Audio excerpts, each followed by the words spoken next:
এই করণীটা দেখো কি করে করব। এই করণীটা দেখো জাস্ট পার্থক্য কত আছে, এক। এদের পার্থক্য দেখো এক আছে, নিচে এক আছে। পার্থক্য যখন এক আছে জাস্ট কি করব, সাইনটা চেঞ্জ করে বসিয়ে দেবো। কি সাইন চেঞ্জ করলে, √2 - 1।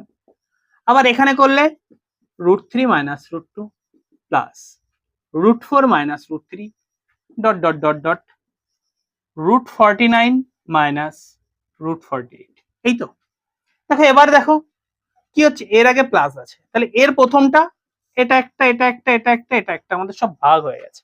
তাহলে এর প্রথমটার সাথে এর শেষেরটা কাটছে, তাহলে দ্বিতীয়টার প্রথমটার সাথে তার পরেরটা কাটছে, এর প্রথমটার সাথে, তাহলে এর লাস্টেরটা নিশ্চয়ই কাটবে, এরকম ভাবে কাটতে কাটতে চলে যাবে, তাহলে লাস্টেরটা কাটবে।